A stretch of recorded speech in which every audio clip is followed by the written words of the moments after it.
Good afternoon, everyone. I'm Barbara Peters, and the Poison Pen today, where you are visiting, I'm delighted to say, and sort of, I don't know, cheery about it, it's our 31st birthday. I can hardly believe that. We started the store, I started the store, actually, it was only me, on October 3rd, 1989. And here we are on October 3rd, 2020. And joining us is a woman who has been with us the entire journey, minus maybe a few months, Val McDermid, all the way from Scotland. Are you in Edinburgh, Val? Where are you joining us from? Hi, I'm in Edinburgh tonight. It's in my house in Edinburgh, where it's been pouring with rain all day from the moment I woke up to right now at 9 o'clock at night. Well, I would feel cheerful for you, but we have been in a drought since I can't remember. I had the same message from Dana Stavenow in Alaska, who said she was in a Chinook and it was raining, and I went, poor baby. In any case, we are here to celebrate not only the Poison Pen's birthday, but this wonderful book from Val, her sixth Karen Pirie investigation called Still Life, which I thought, Val, was truly fabulous. Thank you. You are welcome. It is our October British Crime Book of the Month, which might seem funny since it starts out with Police Scotland, but we go down to England and over to Ireland, so I decided that the sweep of the policing in this book was really amazing. Thank you. And I mean, I take that with a great deal of satisfaction, because you've read pretty much everything for the last 31 years. People tell me, I don't know how you have time to read all the books you read. I think you don't know Barbara Peters. Well, I've read all your books, that's for sure. And to start out, since we are sort of being nostalgic here, I have brought along from my personal collection, I would like to say, 3 key books in Val McDermid's repertoire. And they thought we'd say a few words about them, hoping, because she's got 40 books now published, that Val will actually remember something about them. I know, it's hard, isn't it? So the very first, Lindsay Gordon. No, that's Kate Brannigan. I'm sorry, Kate, which one is the Lindsay Gordon? Oh, I didn't have a Lindsay Gordon. Right, Report for Murder is the first Lindsay Gordon. And I looked, Val, and I don't actually have the Lindsay Gordons. Were they paperbacks? St. Martin's did the first one and the third one. They didn't do the second one. And then later they were picked up by Spinsters Inc. And Spinsters Inc. published the rest of them in the US. And then subsequently, they found a home at Bywater. Wonderful. Well, Lindsay Gordon was a reporter, is a reporter, assuming she's still around. And Val herself has some really serious journalistic creds. So tell us a bit. You went down to St. Hilda's very young, age 17. You arrived at Oxford, and you were the first, Scotland I lose the terminology, state school. Scotland. Yeah. At my college, St. Hilda's. Yeah, they'd never taken anyone from a Scottish state school before. And when I went for my interview, I was just 16, and the principal said to me, "We've never taken anyone from a Scottish state school before, Miss McDermid." So I said, in my sort of way that you do when you're 16 and you don't think you can take no for an answer, I just said, "Well, it's about time you started." I'm sure you really shook them up. I've been to St. Hilda's with Val on more than one occasion. I'm pretty sure you shook up the whole establishment for a variety of reasons. I think I stormed the gates. I don't think they'd ever seen anything quite like me, and not always in a good way. But I was determined that these people had the keys to the kingdom, and I was going to make them hand them over. And I had a great time there for 3 years, but it was a profound culture shock. The first thing was that I had to learn to speak English. What you hear now is what my partner calls your Radio 4 Scottish voice. But I grew up in Fife, Kim, where we all speak good grade Fife like that, and we talk awfully fast and nobody cares what we're saying, Ken. I'm lost already, right? So I had 1 or 2 problems to begin with, but I very quickly learned to speak English and learned to deal with the fact that I kept being confronted with things at the dinner table that I'd never seen before in my life. Because I think in Scotland at that point we had quite a restricted diet. But I survived that, and I went into journalism. I wanted to be a writer. I've wanted to be a writer ever since at the age of 9. Reading a book from the library, one of the characters had grown up to become a writer. And she got a letter from her publisher, and in this letter was a cheque. And I had that moment of Einstein light goes on in head moment saying, oh my God, you get paid money for this. I could do that. I can tell lies. So that was it for me. I wanted to be a writer at that point, and I never swerved. But I grew up in a very working class background, and all through my teens and my early 20s, I just heard people like us don't become writers, and I knew I had to have something to fall back on. So I became a journalist because I thought I'll do that until I can make a living as a writer. Well, it certainly informed your Lindsay books, and I'm trying to remember, we had one hilarious conversation about, I think it was Lindsay, went to interview somebody, and either she was wearing high heels and that was a mistake, or she was wearing trainers, what we call gym shoes, and that turned out to be better. But the point was that without the proper footwear, she was really at risk going to interview somebody. Do you remember that? Oh, not the details of it, but I do remember once when I was a journalist being sent to interview the Duke of Devon, the Earl of Devon rather, who had a castle just outside Exeter, and it was a rainy day like today, absolutely pouring with rain, and we were so badly paid as trainee journalists, we couldn't afford to have a car, so we had to go everywhere by bus. So I got off the bus at the end of the long drive up to the Earl of Devon's castle, and about halfway up the drive went down a dip, and there was this huge lake where the road should be. And I looked at this, and I looked at the castle, and I thought, there's nothing for it. So I took off my shoes and rolled up my trousers and waded through the water. So it wouldn't have mattered what footwear I was wearing that day, apart from Wellington boots. But, you have to get the story, Barbara, you have to get the story. Absolutely true. Well, in fact, Lindsay did get the story and was able successfully to elude capture, so it all worked out. So, I have to say, you've written all kinds of wonderful books, but my heart, in many ways, still belongs to Kate Brannigan, and maybe it's because you wrote those just as we were really getting into being a proper bookstore, because Deadbeat, the first Kate Brannigan, and Kate Brannigan is a private investigator working in Manchester, came out in 1992, and I just loved them. I thought your plots were amazing. I loved the character of Kate. I didn't know Manchester, and I miss her. Do you miss her? I kind of do, but she stopped speaking to me. It wasn't a conscious. I didn't sit down and say, I'm not going to write any more Kate Brannigans. What happened was that I just stopped hearing her voice in my head. There was no urgency in my head or my heart to tell another Kate Brannigan story. She just stopped, which was quite annoying, really, because if I'd known that was going to be the last one, I would have made more of an end of it, as it were. But she came really out of, and I owe a huge debt here to my foremothers in the US. My foremothers like Sarah Paretsky and Barbara Wilson and Marcia Muller and of course Sue Grafton, who broke the new wave of feminist crime fiction. And I got very excited by that. That was what finally got me off my backside to stop thinking about writing a crime novel and actually doing it, was those early novels coming over from America. And I loved the idea of the private eye form, and I wondered if it would be possible to make it work in the UK, because of course our cultural mores and our laws are so different. But I thought I'll give it a whirl and see how it goes. And it really worked for me, and I'm very grateful to Kate Brannigan for really setting my career on fire at that point. And one of the other things that the Kate Brannigan stories did for me was gave me a chance in 1994 to have a really great road trip in the States. You probably remember that, because I think I dropped in on you guys. I was writing a book, I was commissioned to write a non-fiction book about real women private eyes.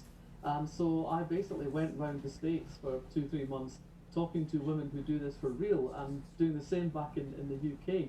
And I got a great non-fiction book out of it, which you subsequently published, A Suitable Job for a Woman. Yep.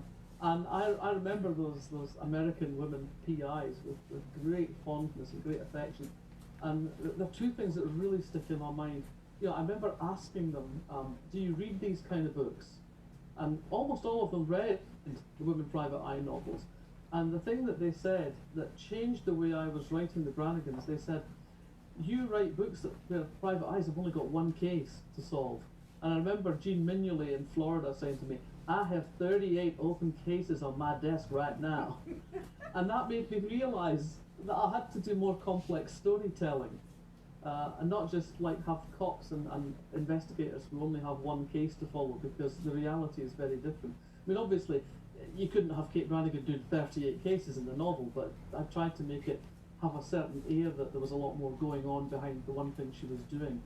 And the other thing that I remember, and also thinking that was different from the novels, I remember in Boston, Bernard Ernst in A Private Eye there saying, "We never get the end of the story.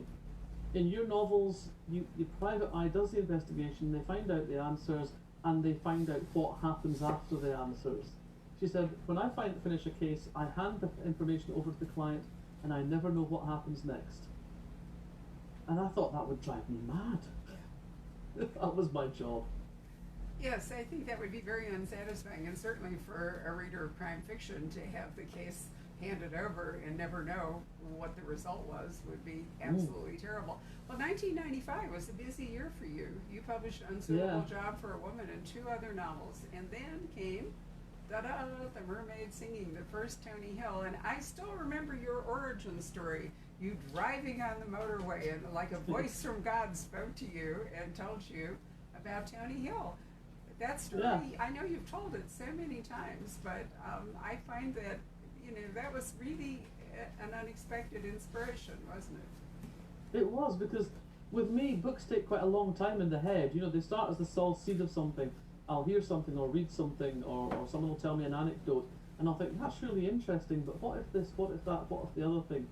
And I'll play with it for a bit, and then kind of park it in the back of my head until other things start to play with it almost, you know, and I start telling these stories to myself, and things, stories, not just much stories, but little incidents or odd facts come together in ways I hadn't expected. And all of this can take years. I think the record is 12 years trying to get thick of the dark from that first idea to getting it finished.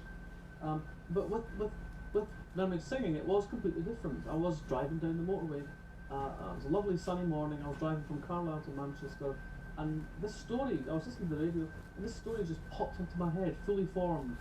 And I literally pulled over onto the side of the road to write it down, because I thought if I wait till I get home I might lose it. And you know, the characters were there, the structure of the story, the killer, the nature of the killer, the victims, it was like, it was there. Couldn't believe it.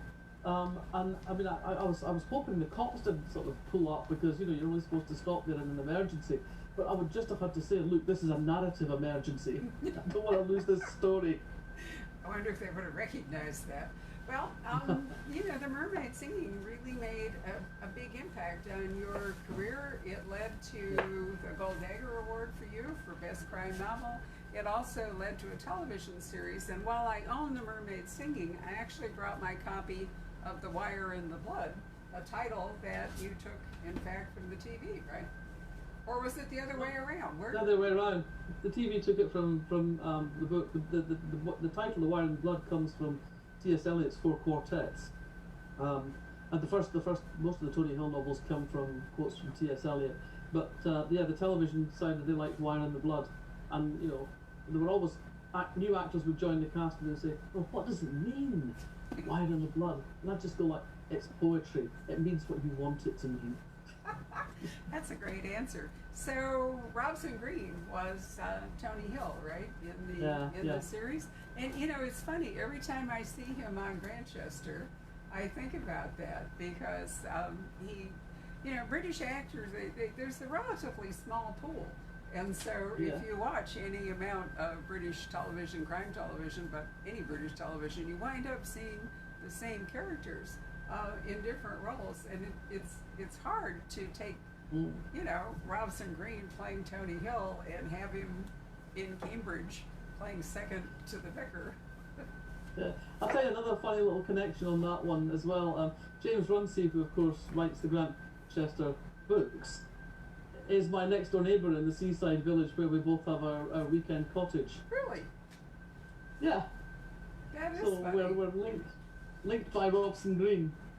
Well, I have to say that that the Archbishop of Canterbury is a crime novelist, I've always thought was really a superbly ironic thing, but nonetheless, they've been very successful.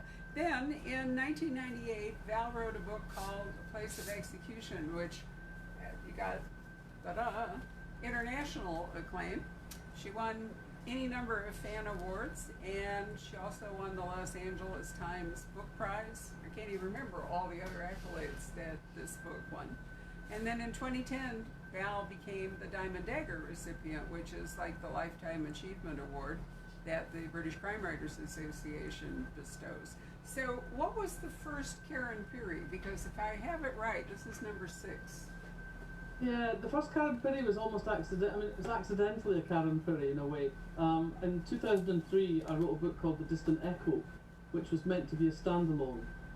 It opens with 4 students coming home drunk from a party in the middle of a winter's night in St Andrews, and they stumble upon a dying woman in the snow, and there's no one else around, and they become the suspects in this crime, and that unfolds, and then we fast forward 25 years, and this is the shadow that's hung over them for all these years, and then somebody starts killing them off. And so it becomes a cold case investigation, and there's a young cold case cop called Karen Pirie, who plays a minor role really, but it's a crucial role towards the end of the book.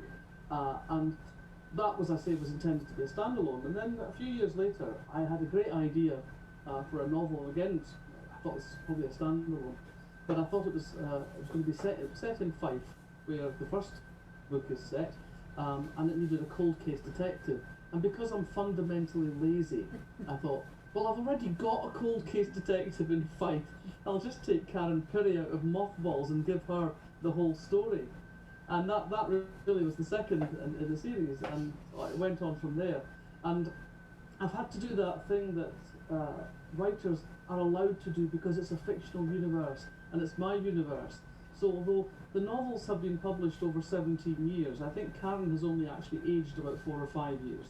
And that's fine because it's my universe and I can do that. Right, and it's wish fulfillment for us too. I love the idea that can really happen. Why not? I like Karen a lot, but let's talk a little bit about Police Scotland, because in your earlier books you were really in Britain. I mean, you were in Manchester and so forth. Police Scotland and Scottish law has some real differences, doesn't it? Yes, Police Scotland, of course, is a relatively recent thing. It was only formed, I think, in 2015, 2016. Before that, there were individual forces within Scotland, and then it became one force. But there are differences in Scots law because the fundamentals of Scots law are different from English law. Scots law is based on Roman law, and English law is fundamentally based on common law. So there are different offences, for example, where England has murder and manslaughter, Scotland has murder and culpable homicide. We don't actually have the offence of burglary in Scotland. The crime is the same, but it has different derivations.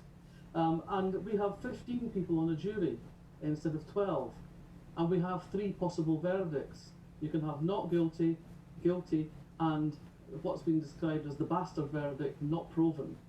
And that's generally taken to mean we know you did it, but we couldn't get you for it. So there are a lot of differences, and also in the question of policing. In Scotland, evidence has to be corroborated. So you always have 2 cops going everywhere together when they're actually taking evidence, because there has to be someone there to say, yes, this actually happened. It's not just the police officer's word against the witnesses. And that corroboration necessity can sometimes lead to complicated difficulties in court if there's not a proper corroboration. So, for example, when you're having a post-mortem, there'll have to be 2 pathologists present, things like that. There are, as I say, lots of other small differences. We, for example, still in Scotland, have a forensic science service that is run with the police and the universities. It's not as it now is in England and Wales, where it's a completely privatised service and contracts go to the lowest bidder, which poses other problems. So there are a lot of differences. And thankfully, back in the days when I was a baby journalist, because I knew that although I trained in England, I was probably going to want to spend at least some of my career working in Scotland, I actually did the training qualifications in both Scots and English law. So I do have a vague idea what's going on most of the time. I think you do a marvelous job in still life. Not only do we have Police Scotland, Karen in the cold. I call it cold case. I think it's a different term. What is it? What's her official unit? The Historic Cases Unit, which doesn't Historic exist in cases. reality. I just made it up again, Okay. so I can do exactly what I like, and nobody can say it's not like that. In any case, Karen is working under Scottish law, but then as this story, which we'll talk about in a minute, progresses, she has to interact with the English police down below the border, and then it further takes her over to Ireland, so, and the Irish Republic, because she's in Dublin. So I love the way that, conflict with other forces and with one's superiors is always a good part of a investigation. But I love the fact that you move through these various jurisdictions. And she goes to France. That's true. I've forgotten about Yeah. that. She does go to Yes. France. She goes to Paris as well. This is an international investigation. It is. And I had some fun wrangling the rules on the European arrest warrants. So it wasn't just Paris. Didn't she go up to Saint Malo? Caen, I think. Was I think it- she goes to Caen. Was it Con? It was up on the channel in any Yeah. case, Yeah. right? Yeah. So an extremely complicated case, and I have to say that your ability to learn to write multiple investigations and pull multiple threads really is sterling in this particular book, because there's Thank so you. much going Thank you. on. But it begins with a body that is pulled out of the Firth of Forth, which I think is Yeah. just a wonderful. So for people who don't know Scotland, tell us what the Firth of Forth actually is. The Firth of Forth is the estuary of the River Forth, and it's like a very wide river. It's tidal, and it's like the sea. It is the sea at that point. It divides Edinburgh and the Lothians from the county of Fife, the kingdom of Fife, as we like to call it, because historically it was the seat of the Scottish kings. And so I grew up in Fife, so the Firth of Forth is the body of water that I grew up with, if you like, and I now we have a little cottage right by the sea on what's called the East Neuk of Fife, which is Neuk means corner, and it's a bit of Fife that sticks out in a corner. And so I look out of my writing room I look across the Firth of Forth, about 12 miles to Berwick not to North Berwick on the other side of the Firth of Forth. And it's a beautiful view. I love looking out at the sea. It's different every day. It changes colour, it changes its swell, it changes the waves, the tides. It's great. It's perfect. The perfect view to help concentration. You look out the window and the lobster boats, the little lobster boats go by, they go out and they come back in and they go out again, they drop their creels, they pick the teals out. So that's a constant progress all day, and I watch them often and get the binoculars out, see how they're doing, and I think, wouldn't it be interesting if you had a body in there one morning? And you pulled the creels, out came a body, and that's where we start. Well, and because this is a crime novel, you might think that this was an unfortunate person who slipped and drowned. That's not really going to be what happened to the body. So how does Karen get pulled into it? Because it's clearly not a cold case. I mean, the man has just been pulled out of the water. It turns out, discovers fairly quickly that he was the prime suspect in a suspicious disappearance 10 years before.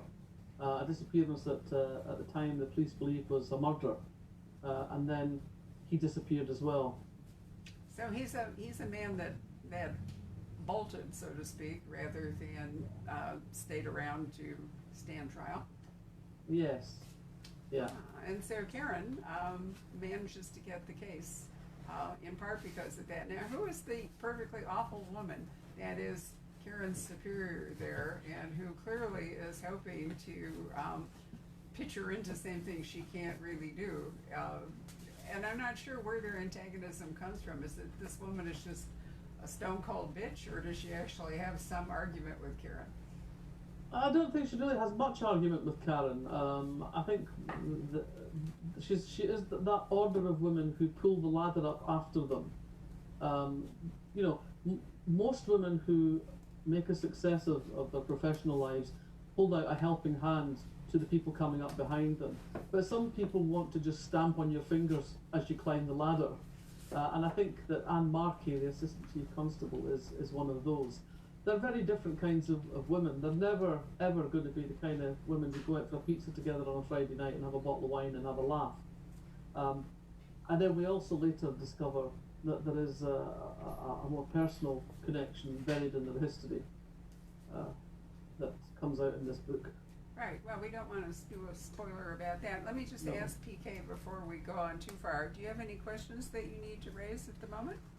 Just lots of compliments. Everybody's so excited to see Val and to hear her speak. A lot of them have met her at previous Boucher cons. And okay, so yes. You have a lot of fans who are excited listening to you and to see you, but no actual questions yet.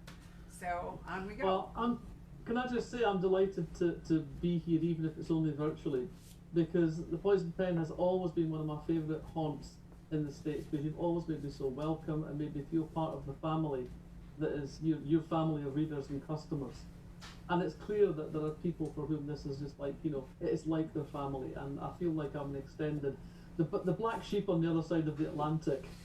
No, you're not a black sheep at all, and we don't have time to go into it, but Val and I have had any number of adventures in England together, including, let's see, being snowed into her house in Manchester for at least 2 days when a blizzard shut down the country. And we had a wine-fueled evening in the gardens of St. Hilda's College when Val revealed to me that her childhood was enriched by a series I'd never heard of called the Chalet Girls. Lord, do you remember? We laughed so hard, it's amazing that we didn't expunge all our wine. What are the Chalet Girls? I mean, it was just hilarious. Well, the Chalet School is a series of novels, more than 50 of them, written by a woman called Eleanor M. Brent Dyer. And they were set in a boarding school, girls' boarding school, initially in Austria until the inconvenience of the Second World War came along. And then after the war, they relocated to Switzerland. And this was classic sort of posh girls' school, but it was a very international school. And the thing that I loved about this, one of the many things I loved about this, was that I was accustomed to series that weren't really series, if you know what I mean, in the way that Miss Marple isn't really a series because it doesn't really matter what order you read them in. So I was reading things like The Famous Five and The Hardy Boys and Nancy Drew, but it doesn't really matter what order you read them in because essentially, it's the same summer, and nothing has any impact beyond itself. The Famous Five never say, we mustn't go into that dark cave on our own because remember the last time we went into a dark cave something terrible happened. There's no memory from book to book. But I loved about the Chalet School books was that the story continues. So each book takes place over a term or a year in the life of the school, and things have an effect. So if you break your leg tobogganing in one book, you're still limping 3 books later. And emotional lives have consequences as well. So as these girls grow up, you grow up kind of alongside them. And of course, because I was borrowing them from the library, because we couldn't afford to buy books, I came from a very working class background, you were never reading them in order. So it became like a sort of narrative jigsaw puzzle. So you were figuring things out, you suddenly go, oh, that's why she's the way she is, or that's why that happened, or that's why they don't like each other. And so mysteries would be solved as I read through the books. And the other things that were not, I was there that I learned that being a writer was a job you got paid money for. And it's really there in the Chalet School books, the roots lie of how I ended up going to Oxford. There's the school I went to in Scotland was very successful academically, but it was also quite parochial. And the prevailing attitude was that if you were smart, you went to St Andrews or Edinburgh University, and if you weren't quite so smart, you went to Dundee or Stirling University. The notion that you would go to England was completely alien, and I didn't know anything about England. We'd been to England once. We'd been for a week's holiday to Blackpool, which is a bit like going to Coney Island for your holidays, and it bore no relationship to the rest of England, really. But the Chalet School girls all went to one of 3 establishments when they left the Chalet School. They either went to the Sorbonne in Paris, and I knew my French wasn't good enough for the Sorbonne, or they went to Oxford University, or they went to the Kensington School of Needlework. So it was obvious. Right, Oxford was the only eligible one. Absolutely. So that was why I settled on Oxford. So really, the Shalley School books played a crucial role in my development as a person and as a writer. That's absolutely wonderful. We did. I must put you on to an author named Charlie Lovett. You may have run into him, but he has just written a book called Escaping Dreamland, and an enormous amount of the plot is looking back nostalgically on those series that we read when we were young, which prompted a lot of discussion. For me, it was the Oz books. I was absolutely convinced, Val, that I would one day click my heels and fly over the deadly desert and ride, on the Hungry Tiger and the whole bit. And my realization of mortality came when I was about 10, and one day just suddenly realized I would never get to Oz and I would grow old. And it really changed me from a child into, more of an adult. And it had a huge effect on how I view things. To this day, when I travel, I still think that when I change countries, that the grass turns either yellow or blue or red or purple or green if I'm in London. I mean, I still can't get past that all these years later. Isn't it interesting how what we read when we're young really can mold our lives? Well, I tell you, if I wouldn't put it past you to click your heels in a pair of red shoes. If I was Rob, I would make sure you never bought a pair of red shoes. Well, there we go. Anyway, we strayed away from still life. Sorry about that. A little detour. So Karen now has a case of a man drowned in a lock who is somebody, and it's interesting how they identify him. We won't spoil that. And he's identified as someone who has gone to ground somewhere over a man who disappeared 10 years before. And that sends Karen off to not only determine the history of the dead man, but determine what happened to the missing man, which is what takes her on this very long journey. Did this story come to you in a flash, or is this one that you wrote and it just kept like opening up in front of you like some flower? It evolved. A lot of it evolved when I was actually writing it. I had the basic shape of the story had formed before I started writing it. And it came from various sources. One I can't really go into detail about, but it was a single paragraph in Alan Bennett's memoir that made me think, oh, that's really interesting. I could do something with that. Then I have a friend who's an artist, and she wanted to do a project called a longitudinal drawing, and I sat for her for 2 hours every couple of weeks for about 2 years, and she worked on one drawing and then a second drawing that was essentially the same drawing. Every week she would start by erasing most of the drawing from the week before, or some of the drawing, or she would adjust it, she would change it, and so every week it was essentially a different drawing. And I found this fascinating to see the change every week. She would have a friend come in and photograph the drawings every week, and also, but for me, 2 hours where I was obliged to be still and not look at my phone and not write anything and not speak to anyone, but just to sit there in a chair, and it was tremendously useful. I found it really creative. It was a place where I could think very clearly, and the wheels would turn very effectively. And we used to stop for a coffee halfway through, and sometimes I'd jump out of the chair and go like, I need a pencil and a piece of paper now. Because something I'd been thinking about came to the surface. And at the end of all this, there was an exhibition in the Scottish National Portrait Gallery of her sets of drawings called The Long Look. And the thing that struck me most forcibly looking at these drawings of me was the difference between the drawings that she'd done when I was at the start of a book, where they were a bit indistinct, they were almost blurred at times, and almost dull in places. And then when it got towards the end of towards finishing a book, they were electric with energy. And I mean, I wasn't aware of this at all. As far as I was just sitting there every week, the same thing, staring into space at the same postcard on the far wall.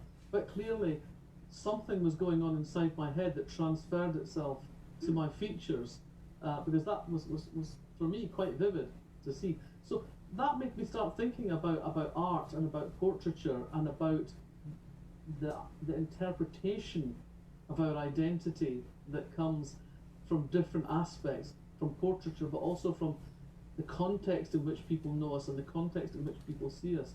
And that really is what underpins a lot of what's going on in this book. Yes, I really loved the time in France when much of that came to the fore. I thought it was wonderful.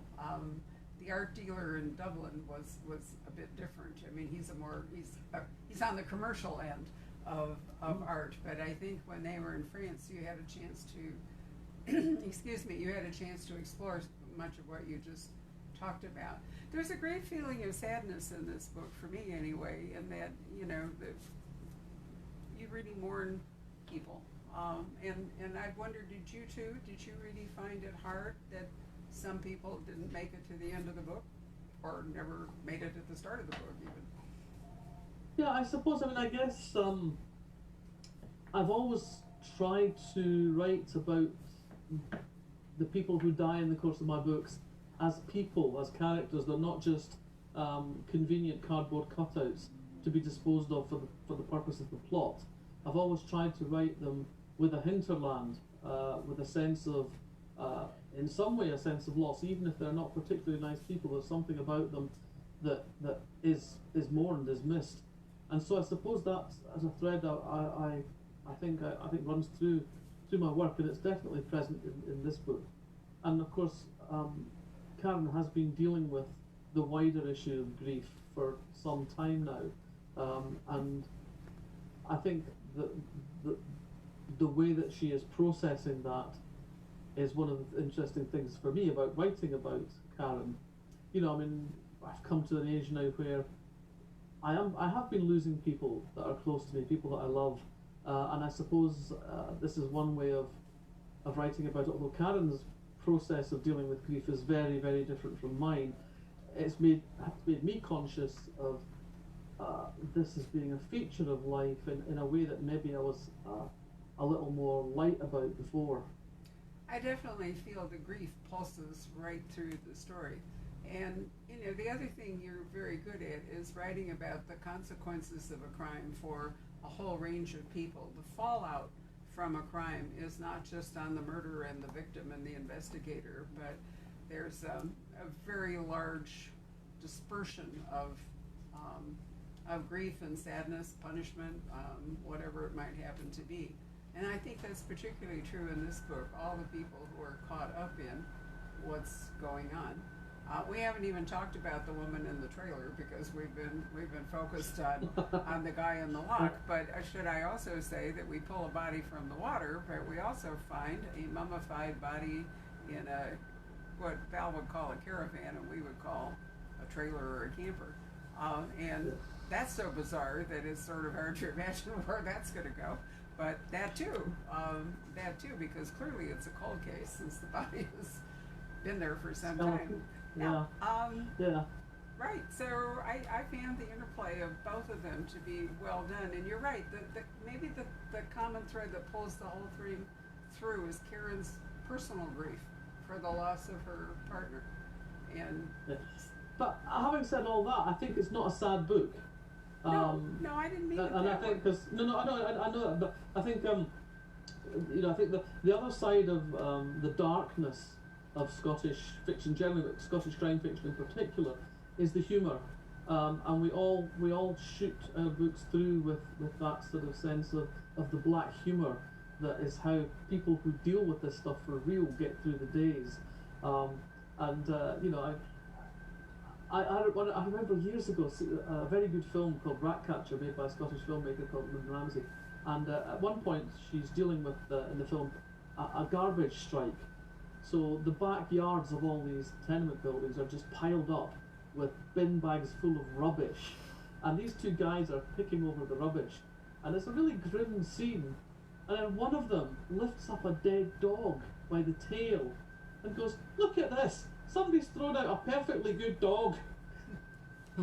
Just the whole cinema just erupted in laughter, and that's, I think, typical of that dark Scottish humour that we always have to find something to lighten the moment. Well, you certainly are an exemplar in many of your books of tarte noir, which may even be a term that you personally coined. I'm not sure where it came from. No. It was a combination of it's always a moot point if it was Ian Rankin who came up with it or James Elroy who came up with it at the same encounter. But it was an encounter between Ian Rankin and James Elroy that led to the term. I like tarte noir a lot. Patrick, you're looking like you have a couple of questions over here. Yes, some very eager ones All too. right, eager questions coming up. We've got some readers who are very interested on Val's, Jane Austen's influence on Val's writing. Okay, let's start there because Val did actually write for the Austen project a reimagining of Northanger Abbey some years ago, which I thought was great. So the question is, what influence has Jane Austen had on your writing? Well, I would say one of the things about Jane Austen that I consciously thought about when I started writing my own fiction was her capacity of telling stories so well. When I started out, I felt plotting was my weakest point, and I actually took examples of the books from some of the writers whose narrative skills I really appreciated. So Austen, Robert Louis Stevenson, Ruth Rendell, Reginald Hill, Margaret Atwood, Robertson Davis, and I sort of unpicked the books almost scene by scene, deconstructed how they put it together to see if that would help me understand better the mechanics of storytelling. So for me, and certainly initially, Austen was all about how she put her books together, and I loved reading the books. I think they're charming and they're clever and they're beautifully written. And then later, when I was actually asked to do Northanger Abbey, I was a bit hesitant at first. I thought, like, how can I set myself up against the great Jane Austen? I'm riding for a fall here, but on the other hand, it's a challenge and it could be a lot of fun. And I went back and I reread Northanger Abbey, which was, I think, the third time I'd read it. And I read it first when I was 17 and an undergraduate, and I took one takeaway from it. I read it again in my 30s, and again I brought something different to it. And then again I read it before this, so I was in my 50s, and of course I was reading it first as a young woman. I was reading it finally as a mother, and the thing that struck me is that whatever age you read Austen at, you will find something that speaks to you at that point in your life. And I think that's an extraordinary achievement for any writer. And I think that, going back over the books again, as I have done since, it's quite clear that she somehow had this knack of finding a route into our lives, at whatever age we are, to speak to us. Which is remarkable, considering her own life was not. Yeah. It was not very global. In fact, it was relatively narrow.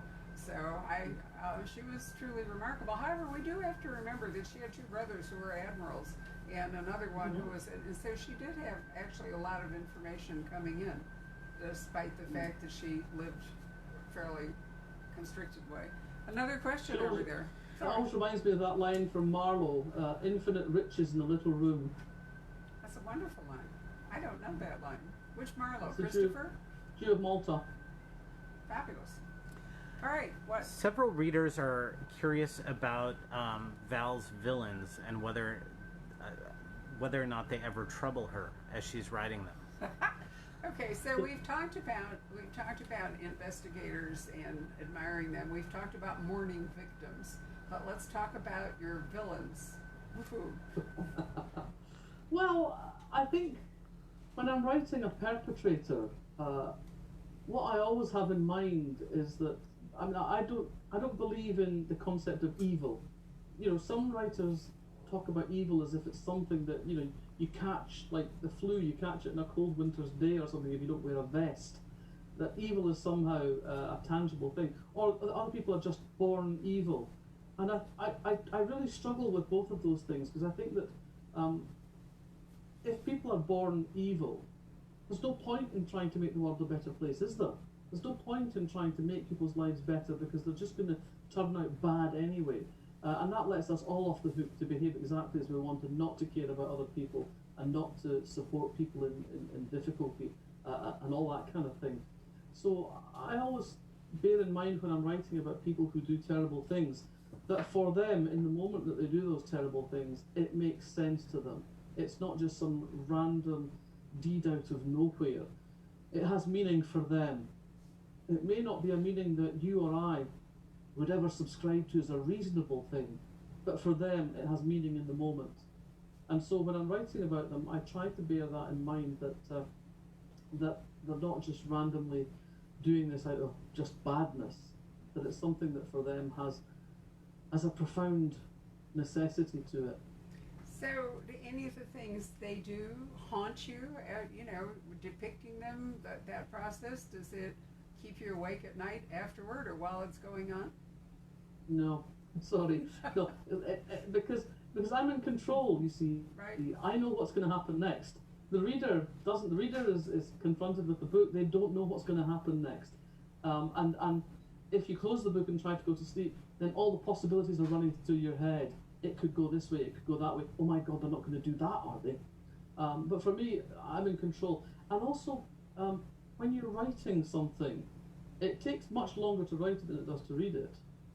So every sentence that goes down on the page, I'm thinking, is that the right sentence? Is that the right adjective? Have I gone too far? Have I said enough? Have I said too much? So all of that technical decision making is going on all the time, and that kind of distances you from the immediacy of what's happening on the page. But if I've done my job properly, when you're reading it, it's like it's there. It's right in your face. There's no escape. So it's a very different process to create it than to read it. Other people freak me out. Other people's books scare me. I still remember reading Denise Miner's, the third book in the Garnet Hill trilogy, Resolution. I woke up literally screaming in the night after reading that. And so it's other people's books that upset me, not my own. When you're writing them, do you find you do a lot of revision? Yeah, I revise as I go on. I mean, I start every morning revising what I've done the day before, and every couple of weeks or so I'll have a day where I'll start off with going through like 50, 60 pages to check that it flows, and that I haven't left one aspect of the story alone for too long, or it hasn't got out of hand, or that there's not just bits that drag. So yeah, the revision is a constant process. So by the time I get to the end of a first draft, I mean, it's not really a first draft because most of it will have been gone over several times. So by the time I get to the end of that draft, it's pretty clean. But that's not quite what I meant. What I meant was, if you have written somebody doing heinous acts or whatever, as the book goes along, do you ever find yourself going back and either making them less or more or different in terms of the villainy that they are perpetrating? I sometimes make them different, but not really on grounds of taste or morality. It's more on the tonally. Do they still fit with the rest of the book as it's written? I look at them with a much more writerly eye, I think, than with an eye of what people are going to think about it. I think it's a mistake for writers to be thinking about their readers when you're actually writing. And I don't mean that to sound rude or uncaring, because I care about what my readers think of my work, obviously.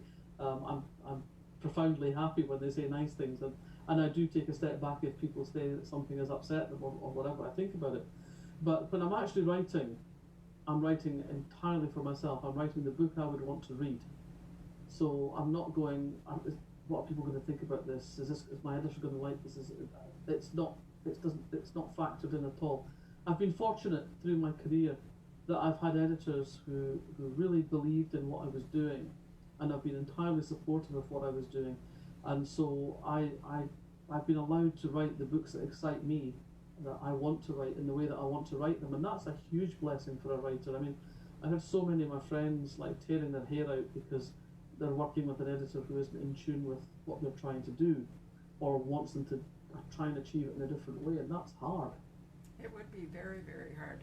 I will add then, when you finish Still Life, you should ask yourself what your reactions are to 3, anyway, of the people that, in the end, you discover what they have done. And I found my own reactions were quite varied according to which one of them I was looking at. And that's a good thing. When you finish a book, if you can go back, if you are impelled to keep thinking about it, that says something, I think, really profound about the reading experience, because it's too easy just to fold it up, put it away. But I found myself still thinking about still life. In fact, I'm still thinking about still life quite a lot afterward. Well, that's the greatest compliment you could pay me, really, because as a reader, I love books that leave me with some space for my own imagination at the end, that stay with me, that make me think about how do you go forward after something like this has happened. And the book I reread every year, and this has been a love of mine since childhood, is Robert Louis Stevenson's Treasure Island. And Treasure Island is a classic open ending. At the end of the book, Long John Silver is still out there. And there is still treasure on the island. You can't not have your own dreams of adventure at the end of that book. The book is complete in itself, but there is this area for you to explore when you turn the lights out at night. It's also remarkable because Stevenson switches from first person to another narrative in the book, which I think wasn't done that often, but he does it with real skill. Another question over there, PK? The traditional, what are you reading? Okay, some readers would like to know what you yourself are reading. What am I reading? I've just finished a proof of Jane Harper's fourth novel, The Survivors, which I think is absolutely cracking. I have also just read Andrew O'Hagan's novel Mayflies, which is not a crime novel, but it's that very interesting and quite unusual thing, a novel about male friendship that doesn't centre around sports or fighting. And it's a really tender and beautiful novel. I loved it. So that's what I've been doing. I'm also just starting to read the debut novels for next year's Beakston's Crime Writing Festival New Blood panel. That's something I've been doing for a long time now. And for me, it's one of the most exciting things that having 4 new writers on the stage every year that I've picked to come and talk to the audience, because I think their books are exceptional, and we've had some tremendous people in recent years that have come through. Abir Mukherjee, Oyinkan Braithwaite, Will Dean, Stuart Turton, and the list's massive, really. And I've been really lucky. People like Deborah McTiernan, and Attica Locke with her first novel, and I think it's a great honour to be allowed to read all those debut novels and find these exciting new voices. I often say these are the people I should be pushing under a bus. Not at all. Actually, you're doing an enormous service, because the whole thing will die if we don't bring in exciting new voices and new characters. So what are you yourself working on, Val? What's the next book we can expect from you? Well, I was kind of struggling with this because all my books have, broadly speaking, been set against a contemporary background. There are identifiable events in the here and now in the books, and they're very much set within contemporary life. And I don't know how to write against the present moment, because it's changing from day to day. Yeah. The restrictions around the pandemic in the UK change on a weekly basis depending on where you are in the country. We've got Brexit coming up, and nobody knows where that's going to end up right now. There's an increasing drive towards Scottish independence, and nobody knows where that's going to go. So I find the idea of writing a book set in the here and now quite unsettling. I don't have solid ground to stand on, and that's very disturbing for me as a writer. And so what I've done is I've got an idea that I'm working on a quintet of novels that are set in 79, 89, 99, 2009 and 2019, with the same protagonist over a span of 41 years. And it starts in 1979 with a journalist in Glasgow, a very different journalist from Lindsay Gordon, and a very different world from Lindsay's, but that's what I'm planning. That seems like a remarkably good solution. I mean, you did have one book in which a lot of it was about the mutiny on the Bounty in 18th century, but I mean, if you don't want to escape wholly into historical fiction, I think your idea is a really good one.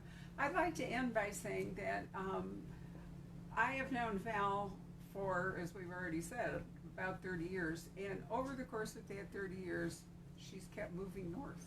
I met her in Oxford and London, and then I've been with her in Manchester, and then she was up further in Northumberland. And now she's back in Scotland. Now she's back in Edinburgh. And like me, your personal life has had some bumps, but like me, I'm happy to say, you have ended up with the right partner. I've always been of the theory that it's better to have a happy ending. And I've had one for a long time, and I'm very pleased that you have. And you and Joe married actually in 2016, is that right? That's right, yeah. And would you have ever envisioned that back, when you were young, that would be something possible? No, I mean, that's something that's been utterly transformative in my adult lifetime, is the way that, particularly in Scotland, which, I mean, I grew up in Scotland when it was politically quite radical in many ways, but socially very conservative. It was misogynist, it was homophobic, it was largely xenophobic. The country I came back to in 2014 is not the country that I left. And in fact, Scotland has been recognised as being the best country in Europe in which to be gay. And I couldn't have conceived of that when I was growing up. Certainly, if I was growing up in Scotland now, I wouldn't have to leave to have the life I wanted to have.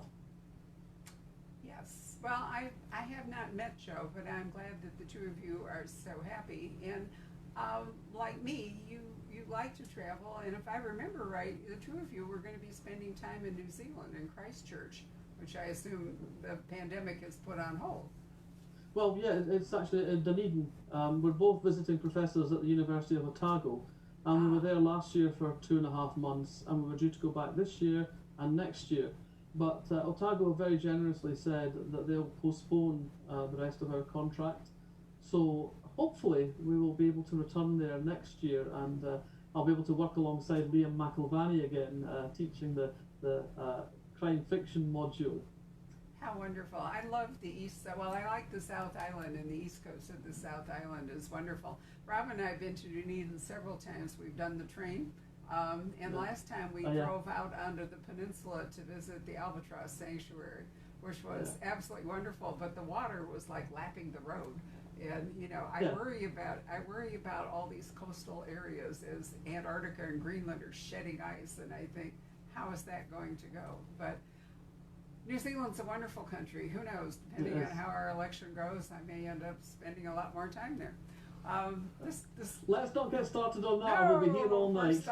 We're stopping right there. Anyway, it's been wonderful to spend an hour with you on our birthday. I can't think of a better partner to have spent this day with. You. So well, it's been. Here's a toast to the next 31 years of Poison Pen with a Scottish beer. Scottish beer called Elvis Juice. Is that really a beer?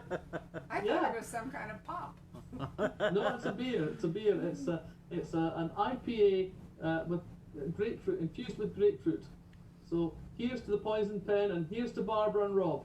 Cheers. And to you and Joe, and to all of you who've been watching us this afternoon, thank you very much for spending time with us.